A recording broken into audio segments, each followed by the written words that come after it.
that gave me the skills and real-world grounding that I needed to start my own business. So here's my journey. After doing my apprenticeship in 1994, we mortgaged our house to buy a company called QSS Group Incorporated for $45,000. Within 13 years, along with my management team, we took that company from a workforce of 1 employee, that's me, to more than 3,000 employees and approximately $300 million plus revenue. Thank you. That was an excellent trajectory for the business. I had a role to play in that success. So when people ask me how I became successful, I respond that it was not me, but we who made it happen. My team of talented managers were essential to everything. Success in business is a team sport.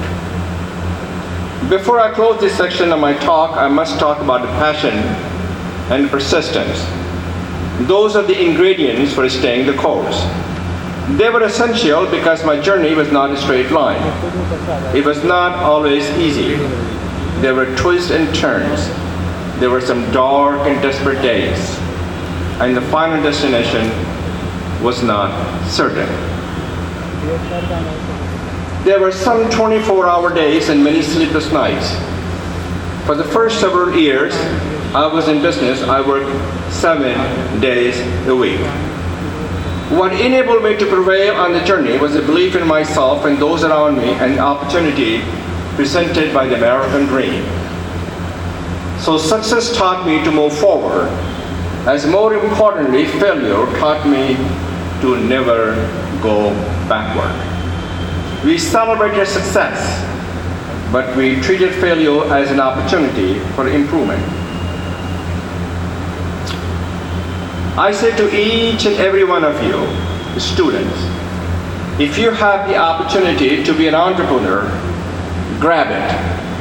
Find the passionate and driven people who share your sense of purpose, share your vision, set the direction, give them all necessary resources, give them the oxygen to breathe, give them space to operate, and then work together to make things happen. I sold my company to Pro-System Corporations, and that allowed me to establish a private foundation that supports educational, cultural, and artistic causes in the United States and around the world. Let me say this, it's America's inclusiveness and openness that provided me the ladders of opportunity to succeed. These are the strengths and the values and qualities of America that all of us can proudly and truly embrace. So part of my success, and I was able to do that because of the vision and the values that were infused and instilled in me by Aligarh Muslim University.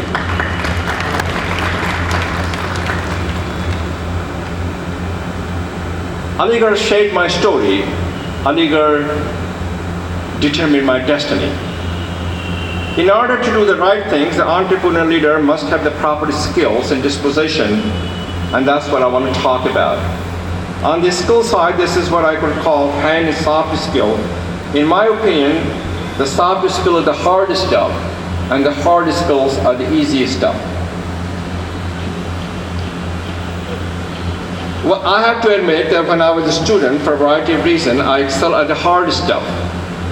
I didn't develop the soft skills until I got out in the business world and had role models and mentors, and we stressed communications and collaboration. As I close my speech and address, let me offer some strategies and tactics that can be used by entrepreneurs to provide the framework for becoming successful in any startup line of business. First of all, believe in yourself and your business. Pursue your end goals with a drive, determination, and a desire, and a passion to succeed. Number 2, find and focus on your niche market. Figure out early on who will be your target customer segments and a key customer within these segments and build your business model around your customer. Deliver quality products and services that exceed customer expectations. Merely satisfying your customer is not good enough. They need to receive the unanticipated in order for them to become loyal to you. Surround yourself with the talented people. Pay them well, listen to them, learn from them, and work closely with them. As I said earlier, the business is a team sport and not an individual one. But you should never have a fear of failure. India is a market where investors have little tolerance for failure. But fear can be crippling. Put your faith in your plan and yourself and carry on. Let me say this, there is no single formula for success, however, and the future is promised to no one. Let me give you some additional advice that will be very useful in your journey to becoming an entrepreneur. Stay true to you, be a lifelong learner, create your own legacy, make it your own journey, and willing to take a risk. Stay true to you. This has always been one of my personal mantra. Stephen Jobs said in the commencement address at Stanford University, and he advised the graduates, your time is limited, so do not waste it living someone else's life. Be a lifelong learner. Study hard. But remember, the life's lessons are taught inside and outside the classroom, and they're never ending.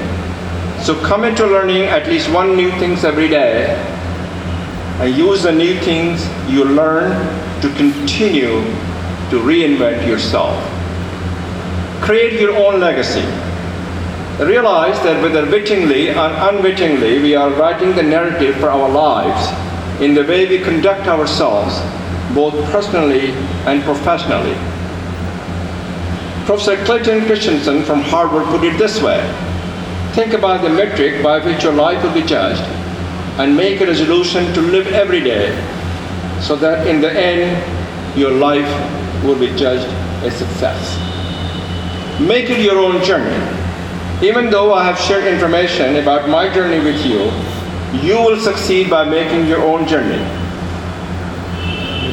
My story is a testimony to the fact that anything is possible if you make it your journey. Write your own story. Create and chart your own path. Create a mission and vision and a set of values that are unique to your area of endeavor. Take a risk. Entrepreneurship is about taking risks, being focused, and being committed. It's about confronting uncertainty with optimism, ingenuity, and creativity. It's about getting out of the comfort zone, venturing into the new horizon, and experimenting environment. Let me close by saying that these are my thoughts on the concept of the entrepreneurial leader, the journey to become an entrepreneurial leader, and the skills and disposition of the entrepreneurial leader.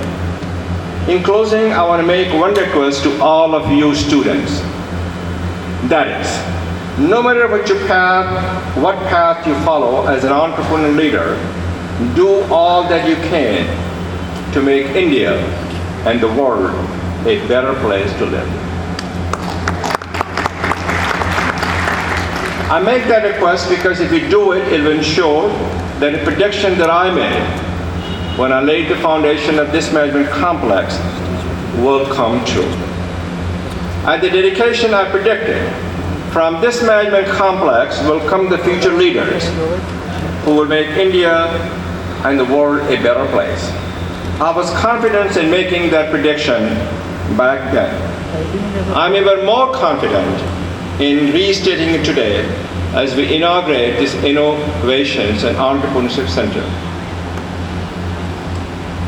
As I said in my opening, this center will be a place for collaboration, This center will be placed for promoting 3 I's of successful entrepreneurship: ideas, innovations, and implementation. The center will be placed for cultivating entrepreneur leaders. And opportunities for entrepreneur leaders in India are greater than even before. When I left India to go to the United States long years ago, there was very little going on in terms of the entrepreneurship in India. Today, things have changed. There are nearly 2 times as many new businesses and startups annually in India as there are in the United States. Initiative of the Modi administration, such as the Startup India, Make in India, and the Skills India, provide support for launching and expanding ventures. The needs in India in the areas such as healthcare, education, climate control, and economic development are substantial and calling out for new ideas. Finally, India is emerging as a major force on the world stage. The time is now to act. The field is yours. Your entrepreneur leaders are the key to the future. And I know that in the tradition of AMU graduate, you will continue to deliver on Sasia's promise and the vision and the value, and use those keys to unlock the potential for India and create opportunity for all. So thank you for listening to me, and God bless you, each and every one of you. Thank you very much.